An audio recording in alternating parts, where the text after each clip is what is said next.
Salmebit ჩემო ძვირფასო მეგობრებო და მსვენელებო, ახლა მე თქვენ მინდა შემოგთავაზოთ მაიკ სალას ვიდეო, სადაც მას სტუმრად ყავს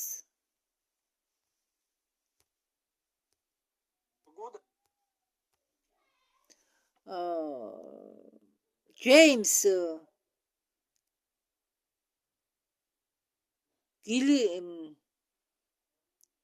გილილენდი და აქ ინგლისურად წერია პეტერ სტარტერი.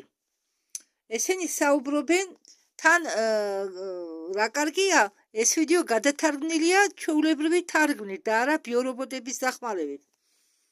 რობოტების დახმარებით უბრალოდ. და ესენი საუბრობენ მე გამოვტოვებ ესენი საუბრობენ ვარსკვლავურ იწყებენ საუბარს ვარსკვლავურ კარიბჭეებზე. ეს მე თქვენთვის უკვე გადმოცემული მაქვს ორ ვიდეო, ერთი პანდორა და ალიონას ვიდეოში წერია ამ ვარსკვლავურ კარიბჭეებზე და მეორე ახსნა ისმაილ პერესმა და ამიტომ მე ამ სექტორს გამოვტოვებ და გავაგრძელებ ჩვეულებრივად. პეტერი ამბობს, ეს მე გამოვტოვე ნაწილი. ჩემთან ერთად ჩვენ ვიყავითო გავაებზე და იქო შემოიტანესო რეჟიმი საგანგებო მდგომარეობაო შტორმის გამო, რომელმაც ზარალი მიაყენაო კუნძულებს. შემდეგ 2 დღე იდგაო ნათელი ამინდი, მაგრამ სანაპირო იყო დაკეტილი დამსვენებლებისთვის.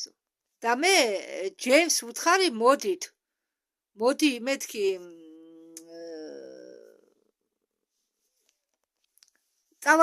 ვიკამათეთო მე და ჯეიმსი. მე ვუთხარიო ჯეიმსის მე დარწმუნებული ვარ რომ აქო ოკეანის ქვეშ ხდებაო ხომალდების გადასხმა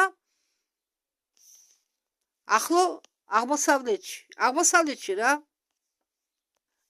რადგან სანაპირო იყო დაკეტილი დამსვენებლებისთვის, არ უნდათ მათ რომ ხალხს ენახა ესენი რას აკეთებენ.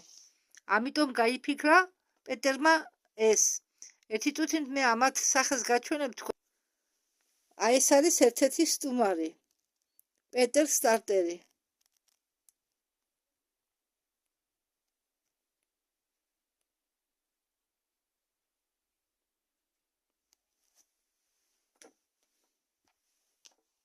და ეს მოქმედება ჩამოგავს ფოკუსს.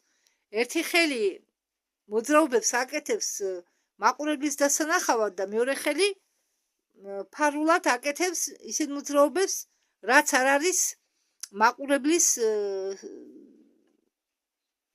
საყურადღებო. ჩვენ უნდა გვახსოვდესო, რომ ჩვენ ვიმყოფებითო სიტუაციაში, როდესაც ყველაფერი არის გასაიდუმლოებულიო. და ამის შესახებ არ უნდა იცოდნენ არავინ იმად გარდა ვინც სინამდვილეში უნდა იცოდესო ამის შესახებ. და ამიტომ არსებობსო ბევრი დეზინფორმაცია. ჩვენო შეიძლება ვიმსჯელოთო რაც ხდებაო იმასეო ჩვენი საკუთარი გამოცდილებიდან გამომდინარეო. მაგრამ მე მინდოდა ამის გაზიარებაო. ჩვენ ახლა ვიმყოფებითო ომის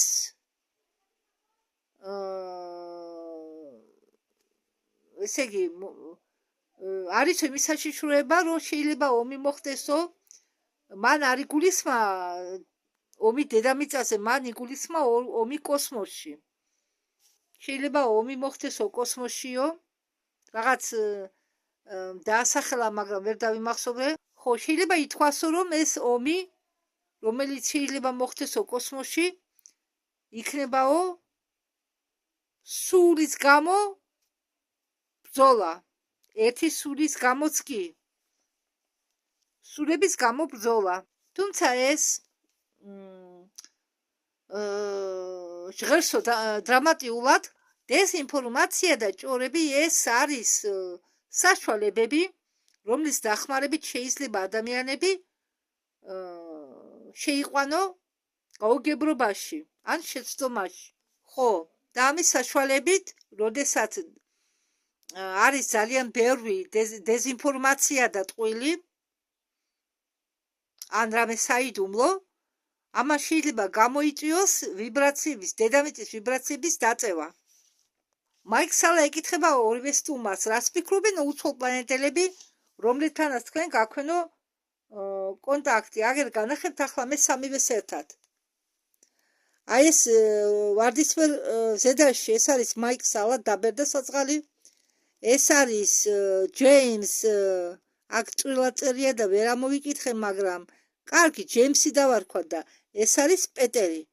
ხო, აი ეს არის მეორე სტუმარი, ჯეიმსი. და მაიკ სალა ეკითხება ჯეიმს და პეტერს, რას ფიქრობთო თქვენ მიმდინარე პროცესებზე ირანში და რას ფიქრობთო ეპშტეინის საქმეზე? ვინც არ იცის ეპშტეინის საქმე რასთანაა დაკავშირებული, მათ ვეტყვი, რომ ეპშტეინი კუნძულებზე გაუთხრიათ მიწისქვეშა ტუნელები და იქ მოუჭყვიათ ლაბორატორიები, სადაც ტარდებოდა კლონირება. რადგან ახლა მომენტისთვის ბავშვების გადაცემა შეწყდა, შეიძლება არ შეწყდა, შეიძლება უკვე იმ რაოდენობით ვერ იტაცებენ, ყურადღება რო არ მიიზიდონ, რადგან ამის წინააღმდეგ მიდის ბრძოლა, ალიანსიც იბრძოდა ამის წინააღმდეგ, მიწიერმა ალიანსმა ძალიან ბევრი ბავშვი გაანთავისუფლა ტუნელებიდან, მაგრამ ძალიან ბევრი კლონირებული ბავშვიც გადაარჩინა. მე არ ვიცი იმ კლონირებულ ბავშვებს რა მოუხერხეს. და ამათმა გადაწყვიტეს, რომ ყურადღება არ მიექციათ, ბავშვების კლონირება დაეწყოთ და იმ ბავშვების გამოყენების მიზნით. და რა მიზნით იყენებოდა ბავშვები? იმათთვის, ვისაც არ მოусვენია ჩემ ვიდეოებზე საიდუმლო პროგრამებთან დაკავშირებით, იგივე პენი ბრედლი, იგივე მარშალი, იგივე ჯეიმს რინკი საწყალი მოკლეს სკალარული იარაღით, მისი 2 თუ 3 ვიდეო მიდენა. გეტყვით მოკლედ, რომ ბავშვებისგან კი, როგორც პენი ბრედლის მაგალითში, ბავშვებისგან აწარმოებდნენ ალტერებს, ხო, რომ შემდეგ ეს ალტერები გამოიყენებინათ, მაგრამ ამ შემთხვევაში სხვა სიტუაცია, ამ შემთხვევაში ბავშვებს კლონირებას უწარებდნენ იმისთვის, რომ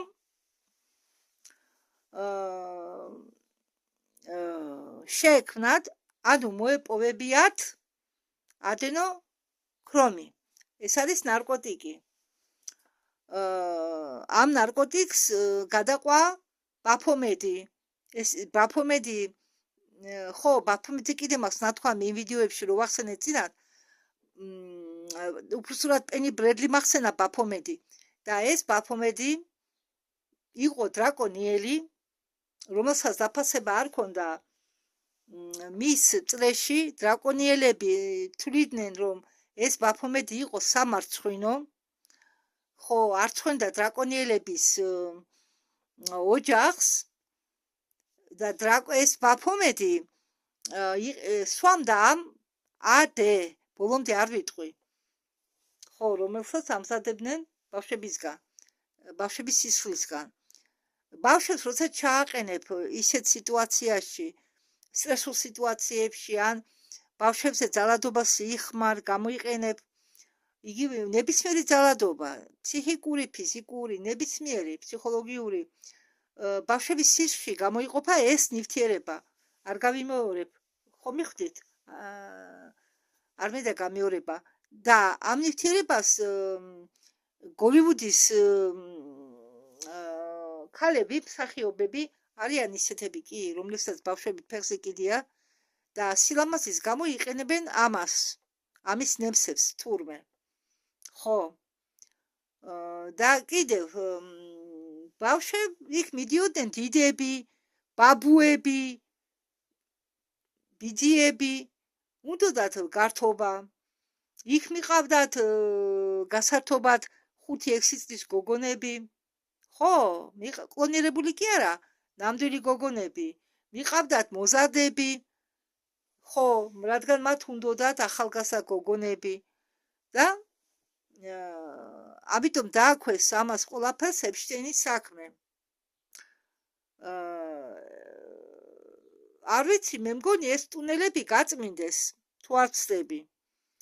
ზუსტად ვერ გეტყვით იმ კუნძულების ქვეშ. მე არ ვიცი ზუსტად რა ხდება. მოდით გავაგზავნოთ. როგორ ფიქრობთო აგზელებს შეკითხვას მაიკ სალა, ეკითხება ორივეს, როგორ ფიქრობთო უცხოპლანეტელები ფიქრობენო რომ ჩვენ სწორი მიმართულებით მივდივართო. ვანთავისუფლებ თუ არა ჩვენ სოფლიოს, ყველაფერი თავის ზედმეტი რაღაცეებისგანო. ჩაერთო ჯეიმსი. ჭორებიანი კაცი რომ განახეთ. კიო, მე ხა თქვენ მოგიყვებითო ამის შესახებ. მეო, ჩვენო პიტერთან ერთადო მე და პიტერი დიდი ხანია უკვე ლაპარაკობთო ახმავლობის შესახებ. ხდება ძალიან ძლიერი ენერგიის მოდინება და ეს ენერგიები არა მხოლოდ მზისგან მოედინება, არამედ სხვა სისტემებისგანაც. და ეს ყველაფერი ერთად ჩვენ სიხშირეებს წევს ზევით და ჩვენ უნდა შევესაბამებოდეთ ამ მომენტს. ამის გამო ყველაფერი ამოდის ზედაპირზე. ყველა ნიღბები ვარდება. ყველა წარსდგება ისეთებად, როგორებიც არიან და მათი მოქმედებები ხდება ნათელი. უпроსტად მათი მოქმედებები ხალხისთვის ხდება გამოაშკარავებული. ჩვენ მონაწილეობთო იმაში, რასაც ისინი უწოდებენ უდიდეს აღმოჩენად. და როდესაც გაჩნდა უпроსტად ამ განვითარებული და ტექნოლოგიურად წინწასული არსებების გამოჩენასთან ერთად შემოაქვენ ჩვენთან თავიანთი ცნობიერება და ენერგია და ზეგავლენას ახდენენ პლანეტაზე, ანუ პლანეტარულ ბადესზე. და ისინი მოქმედებენ უნივერსალური კანონთან და შესაბამისად, რომელიც არის მთელი სამყარო და ამ ეპშტეინის საქმეშიო გარეულიაო ყველა. იგივე მინისტრიო, იგივე კათოლიკური ეკლესიაო, იგივე დაი ლამა, უпроსტად დალაი ლამა, არხონტების ჩათვლით, რომლებიც ამ შოუს მართავენ და ეს ყველაფერი ინგრევა ჩვენ თვალების წინო. ძველად იესოს უწოდებდნენ დემიურგს და ეს არქონტები ემსახურებიანო დემიურგს. ჩვენო ვემორჩილებოდითო მას და დრაკონიელებს 400,000 წელიო. ხო, სწორად თქვა, არა, ამანა ამ წყოში თქვა და მე ვიტყვი წარსულში ვემორჩილებოდით, იმიტომ რომ მათ დიდი დრო არ აქვს დარჩენილი. ჩაერთო პეტერი და პეტრი ამბობს ახლა ამ მომენტში, როდესაც ჩვენ საუბრობთო, მე მივიღეო ელექტრონული პოსტა ვიღაცისგან დამავიწყდა უკვე რა თქვა. ხო და იმ საიტზე ურჩევო ხალხს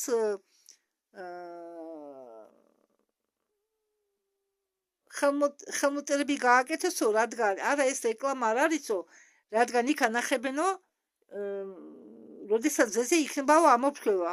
მე ამას იმიტომ ამბობო, რომ ხალხიო, რომელიც მე მისმესო და იციანო მე რაზე ვსაუბრობო, იციანო რომ ეს არისო პროექცია თვით ღმერთის ცნობიერებაში და იციანო რომ ყველა ვარსკვლავები დაკავშირებული არისო ერთმანეთთან, რომ მათი მეშვეობით გადმოიცემა ინფორმაცია და სიგნალი და რომ არსებობს ციკლები, იუგი და ასე შემდეგ, როგორც ვედები ამბობენ, რომ ცივილიზაციები, ზოგი ცივილიზაცია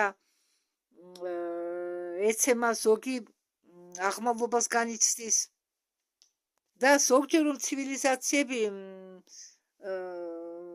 ეცემიან, ანუ როგორც ჩვენ გონიათ რომ ცივილიზაციები დეგრადაციას განიცდიან, ზოგჯერ მასე არა, ის ჩვენ გვეჩვენება, რომ ცივილიზაცია დაეცა, მაგალითად რომ გაქრა ცივილიზაცია მაია და კიდევ სხვადასხვა ცივილიზაციები.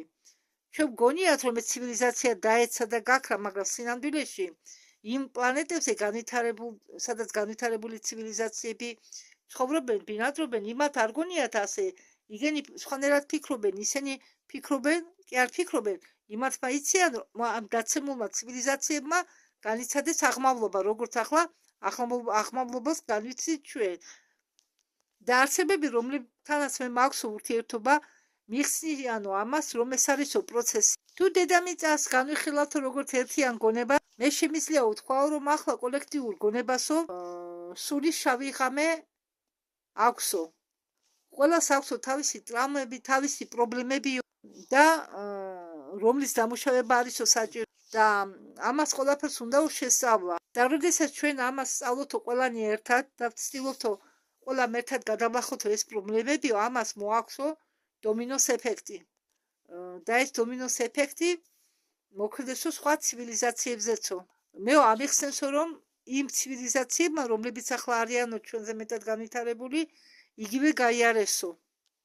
და არა მხოლოდ იმიტომ, რომ მათ ჰქონდათ ომები ლირასთან და ორიონთან, არამედ იმის გამოც, რაც ხდებოდა ჩვენთან დედამიწაზე ხანძლივი პერიოდის განმავლობაში. ხო, მე მუშაობო იმათან, ვისაც ფსიონური უნარები აქვსო და მე იმიტომ არ ვაკეთებო ამასო ჩემი უნარებით დაგმიტკიცოთო, არა. მე ამას ვაკეთებო იმის, ესე იგი, იმ ჯგუფის გამო, რომელთანაც მე მუშაობ. კოსმოსში ხდებაო ნეგატიური რაღაც მოვლენებიცო, რაც შეადგენსო 5%-ს. არა, ყველაფერი ცუდად არ არისო, მაგრამ ეს იმასეო დამოკიდებული, თუ ჩვენ როგორ ვუყურებთ ამას ყველაფერს.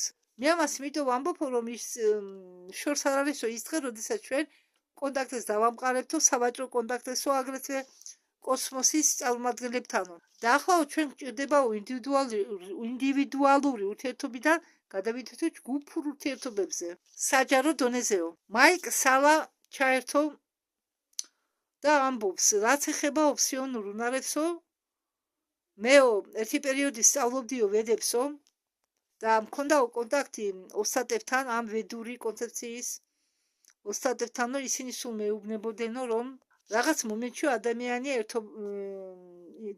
ინტერესდებაო ქალაქები და ადამიანს არ ურჩევო, რომ ძალიან შეტოფონო ამ ქალაქებით, ძალიან დაინტერესდნო ამ ქალაქებით, რადგან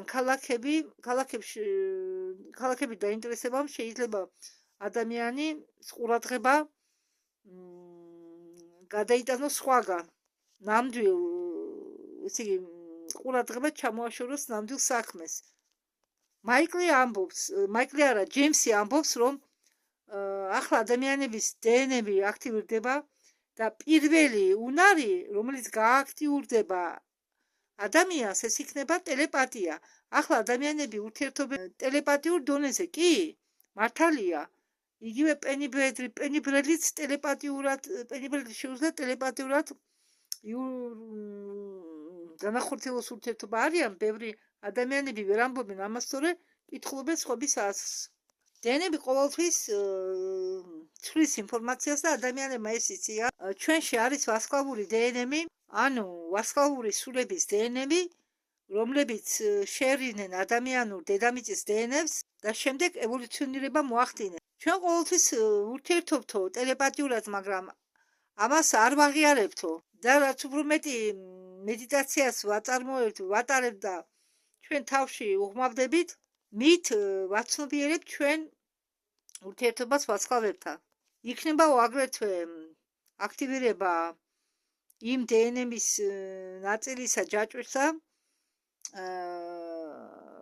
რომელიც პასუხს აგებს, რომლის შემდეგ ადამიანები შეძლებენ ტელეპორტირებას, ანუ გაქრებიან და გამოჩნდებიან როგორც თოვლის ადამიანები, როგორც იეტი, როგორც ფეის არსებები, ხან გამოჩნდებიან ჩვენ სამყაროში, ხან გაქრებიან, ამდაგვარად.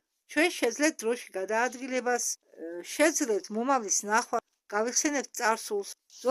ზოგად ჩვენი წარსული ცხოვრება იყო დაკავშირებული ვარსკვლავებთან, ძალიან განვითარებულ ცივილიზაციებთან. ჩვენ აგრეთვე მოგვიწია მეხსიერების დათბობა, მაგრამ ეს ყველაფერი აქტივირებული იქნება, ჩვენ დაგვიბრუნდება ჩვენი მეხსიერება, ჩვენ ვართ მრავალგანზომილებიანი არსებები, დავარსებობთ ჩვენ ვიბრაციულ კონტინუუმში და ჩვენი სულები მარადიულია, მე დავამატებდი რომ მარადიული არაფერი არა, უბრალოდ ჩვენ აქ ფიზიკური ცხოვრების ხანძრობასთან შედარებით სულები უფრო მარადიული არიან თუ გაუწყლდი სულს თუ არა და უტილიზაციაზე გაგიშვებენ და პეტერი ამბობს რომ ჩვენ იმ არცებებშიო რომლებიც შეხვდებაო ხოლმე ერთი არცება მაინც იქნებაო რომელსაც გაჩნდეს იქნებაო ფსიონური უნარები და ჩვენზეა ყველაფერი დამოკიდებული როგორ გზას ავირჩევთო გავყვებითო ტექნოგენურ გზასო თუ პოზიტიურ ჰარმონიულ დროის ხაზს თქვენ შეგიძლიათ თუ სამედიცინო კაფსულები გამოიყენოთ თუ შეგიძლიათ არა და კიდევ ანდა შეგიძლიათო ხელით განკურნოთო ადამიანები თქვენ შეძლებთო თქვენი აზრების რეალობას გქცევათო შეძლებთო მაგალითად ბრბოს მართვასო თქვენი აზრებით თქვენი ძალით ან შეგიძლიათო რეპლიკატორის გამოყენება რეპლიკატორი გეტყვით ეს არის რაცხა ყუთივით ისეთი ტექნოლოგია არის საჭმლის რეპლიკატორი არის ტექნოლოგიური რეპლიკატორი სადაც მაგიდებს უფრო დიდებია მაგიდებისთვის სკამებისთვის და რაღაც საოჯახო ნივთებისთვის საყოფაცებრო ნივთებისთვის არის დიდი რეპლიკატორი რომელსაც შეიძლება ნახევარი ოთახი უკავოდეს იქნება მაგრამ საჭმლის რეპლიკატორი ცოტა პატარაა ხო იქ რაღაც შეიყვან რაღაც პროგრამას და ხო რაღაცა უნდა დადო გააჩნია რა გინდა და ნარჩენები შეგიძლია ან კარტოფილის ან პამიდორის დადო და მთლიანი პამიდორი და კარტოფილი გამოვიდეს თქვენ შეძლებთო სივრცეში გადაადგილებას შეძლებთო მატერიალიზირებას ნივთების ან დემატერიალიზირებას ხო ან და გამოიყენებთო ტელეპორტაციის ტექნოლოგიები ხო და თუ ჩვენ ჩავფიქრდებითო ყველა ეს ტექნოლოგიები რომლებიც არსებობსო ეს არისო საბავშვო სათამაშოებიო იმასთან შედარებით თუ ჩვენ ორგანიზმს რა შეუძლიაო ისეთი პოტენციალი არის თუ ჩვენ ორგანიზმში ჩადებული ახლა მე თქვენ განახებთ უცხო პლანეტელს ეს არის ეს უცხო პლანეტელი თუ გაქვთ ნანახი ფილმი უცხო პლანეტელი იმ გმირს ჩამოგავსო მაგრამ უფრო მუქი არისო შავი თვალები აქვსო და იუმორის შეგრძნება და ესენი ბინადრობენო დააკვირდით კარგად არ შეგეშინდეთ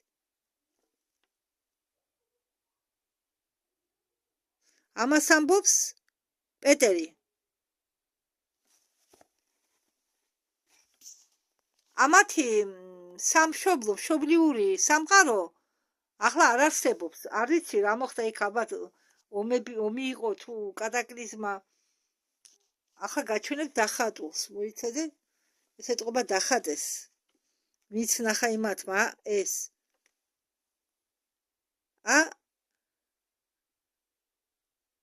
ეს არის ის უცხო პლანეტელი რომელზეც ამბობს პეტერი და ამ უცხო პლანეტას მოუყვია პეტერისთვის თუ კოსმოსური ღვთისმლოცველები რომ კოსმოსური ღვთისმლოცველებიც მაგნაირ მდგომარეობაში არიან მათი მოკლა თითქმის შეიძლება ამათი მაგრამ თითქმის ესენი თითქმის უკტავები არიანო და ეს არსება რომელიც მე თქვენ გაჩვენებთ არის ძალიან განვითარებული არსება ყველა მასეთები არიან მაგრამ ღვთისმლოცველები ახლა არიან ორიონის სექტორში ამ არსებასთან მე ვურთიერთობ კონტაქტობ უკვე 17-18 წელიო პეტერი ამბობს რომ მე ახლა ამათმა ილაპარაკეს ბევრი რამე მაგრამ ცუდად ჩანს ვიდეოები სადაც უცხო პლანეტელები მოფრინავენ თავისი ხომალდებით და ამიტომ მე ეს არ გადავთარგმნე თან ჩავთვალე რომ ახლა ამაზე საუბარი არა საჭირო აქ მე უფრო ეს ვიდეო იმიტომ გადაწყვიტე ამ ვიდეოს გადათარგმნა საუბარი არის გოლიათებზე ხო და ამ პეტერმა თქვა რომ გახსნა უნდა მოხდესო მალეო და არ ვიციო ამერიკას რა მომავალი ექნებაო შეიძლება ლურჯი პროექტი ლურჯი წიგნი განმეორდესო ვერ გეტყვით რა არის ეს რა პროექტია ობამა საუბრობდა უცხო პლანეტელებზე, ტრამპი საუბრობს უცხო პლანეტელებზე. ისევ ჯიმი ჩაერთო საუბარში, როდესაც ეთიოპიურ ბიბლიაშიო გაჩნდაო იესოს ნამდვილი სწავლება, ხო, აღიარესო იესოს ნამდვილი სწავლება, თურმე ეთიოპიურ ბიბლიაში წერია იესო ქრისტეს ნამდვილი სწავლება და ეს ეთიოპიური ბიბლია არის დაცული ეგვიპტეში, ის არის დიდი, უზარმაზარი, მას იცავენ ებრაელი მღვდლები თუ მცველები, არის მათ რას უწოდებენ და ჩვენ უკვე 40 წელია მაგაზე ვსაუბრობთო და როგორც იქნაო იესოს სწავლებებმა აღიარება უბრალოდ იესოს სწავლებები, რომელიც ამ ბიბლიაში არის მოყვანილი, აღიარება მიიღო. ამერიკაში ყოფილა ასეთი მთა ადამსი და ესენი ცხოვრობენ ახლოს ამ მთასთან, ფერმაზე და თურმე ამ ფერმაზე ხშირად მოფრინავენ ხომალდეები უცხოპლანეტელების და ის ტერიტორია დაემსგავსაო კოსმოსურ აეროპორტს, ანუ კოსმოდრომს. და ეს უცხოპლანეტელები სინამდვილეში არიან შიდა მიწის მობინადრეები და გამოდიან მიწიდან, რომ ადამიანებს ეკონტაქტონ. ამის გარდაო ამბობს ჯიმი, თუ რა ქვია ამას, ჯეიმს, მაპატიეთ, ჯეიმს კიდევ ამბობს, რომ ჩვენო ამის გარდა ვყავენო თოვლის ადამიანები, სნიევსუნ ჩელავიეკ, რადგან ჩვენ ვიმყოფებითო ისეთ ზონაში, სადაც არისო მაგნიტური ველი და ის ზავესას რომ უწოდებენ რუსულად, ანუ რაც ჩვენ ყოფს, ეს კედელი არის თხელი იმ ადგილას. ამიტომ ამ ტერიტორიაზეო ადვილია კონტაქტის დამყარება და ადამიანის განკურნება. განკურნება კი ხდება სპონტანურად. მაპატიეთ, არა, გოლიათებზე საერთოდ არ ქონდა დაგეგმილი საუბარი. ამ ფილმში ვარსკვლავურ კარიბჭეებზე იყო საუბარი, რაც მე გამოვტოვე და კიდევ კარგი, თორე ისევ მესამედ გამეორება მოსმენა მოგბეზდებოდა და არის ორი ვიდეო მაგის, ერთი პერესისა, მეორე პანდორა და ალიონასი. აქ ელოზე იყო საუბარი. მე თქვენ ვერ გაჩვენეთ უბრალოდ, ამიტომ ძალიან ის იყო რაცხა დანიშნული ვიდეოები. სამაგიეროდ ეგერ განახეთ უცხოპლანეტელი, რომელიც გავს გმირს ფანტასტიკური ფილმიდან უცხოპლანეტელი. ხო, ასე ქვია ფილმს უცხოპლანეტელი. ინდოელებმაც გადაიღეს ამდაგვარი ფილმი. რეკხამ თამაშობს თავარ როლს, დედის როლს. ხო და კარგით, მოდით, მაინც საინტერესო რაღაცა არც ისე დატვირთულია, არც გაუგებარია, ამიტომ მაინც კარგია. საინტერესო ვიდეო იყო, ჩემთვის იყო საინტერესო, მაგრამ თქვენ ვერ გადმოგეცით რაც გადმოსცეს ამ ბიჭებმა. მაგრამ მე ვფიქრობ, რომ ახლა მე თავს შევიკავებდი მაინც აპარატებზე, უცხოპლანეტელების აპარატების ჩვენებას, რადგან ჯერ ხალხი არა ბოლომდე ბზად. ის კი არა, ერთმა ქალბატონმა მომწერა წინა ვიდეოს ქვეშ, ეს ქალი არ ლაპარაკობსო ამას, რადა იჭდება ხმოვანი ტექსტი უფრო ადრე მოდის, ვიდრე ჩემი პირის გაღება და მოძრაობები არ ხვდება იმ ნათქვამს. ერთმა კიდე მკითხა წინათ, ესო თქვენ საუბრობთო, ისა იჭდებაო, ხო, რა ვქნა, იჭდება. ინტერნეტი ჭედავს ხანდახან და ანელებს. ერთდროულად არ მოდის ხმოვანი სიტყვა და ტუჩების მოძრაობა. ასე რომ არ გაიფიქროთ, რომ მე არ ვსაუბრობ, მე არ ვლაპარაკობ. მე ვლაპარაკობ, მეტი ვინ ლაპარაკობს.